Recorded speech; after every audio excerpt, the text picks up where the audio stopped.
Mirë se erdhët të dashur Luan, në Letra të Fejnë do bëjmë lecimin e radhës për ju. Dhe pyetja ime është e njëjtë si javën e kaluar, çfarë na pret këto ditë të ardhshme apo këtë javë që po vjen. Dhe letra e parë është një i varur. Po vjen një ndalesë, ta them kështu. Sikur, po ulet dhe po mendon. Një situatë që nuk po lëviz, një pritje që zgjatet, ose një ndjenjë jam në vend, s'po ec përpara.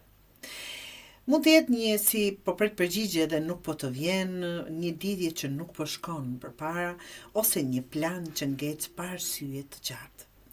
Kjo nuk është bllokim, të dashur Luan. Është me një farë mënyrë për t'i parë gjërat ndryshe. Një reflektim, një vetë reflektim, një këndvështrim ndryshe, për t'i parë gjërat ndryshe. Ku duhet të keni kujdes, të dashur Luan?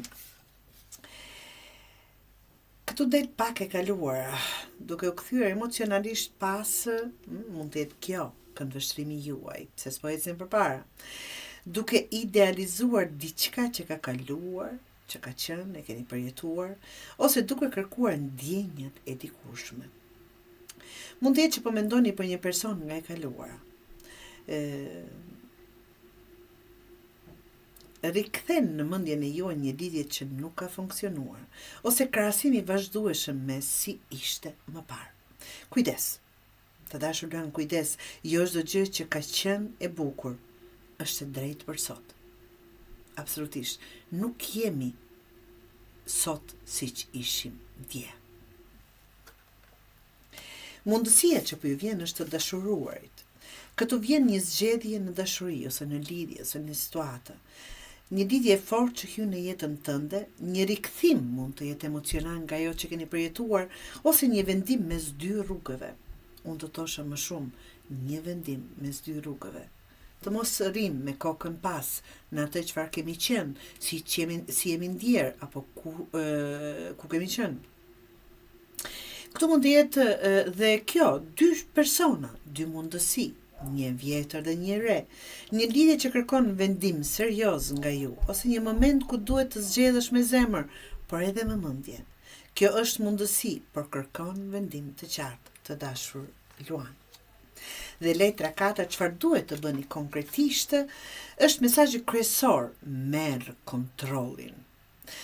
Duhet mos presësh që gjërat të ndodhin vetë, të veprosh me qartësi dhe të mos manipulosh veten apo situatën, por as të manipulohesh. Shembull konkret që mund të jap kjo letër të thuaj qartë çfarë do. Mos luaj lojra mendore me veten tënde. Krijo situatën që do, mos prit ta krijoj dikush tjetër. Ke fuqinë, të dashur Luan, dhe përdore drejt. Letra Oracle që jep një këshill finale, tregon, kjo është dielli, të dashur, dielli është qartësi, sukses dhe një dalje në dritë, se e shikoj që keni vërtet nevojë të ndajeni nga e kaluara. Mos e mbulot të vërtetën, mos rri në errësirë kur e shet të qartë, siç është ky diell këtu, dhe mos dysho kur gjërat janë të dukshme dhe goxha të qarta.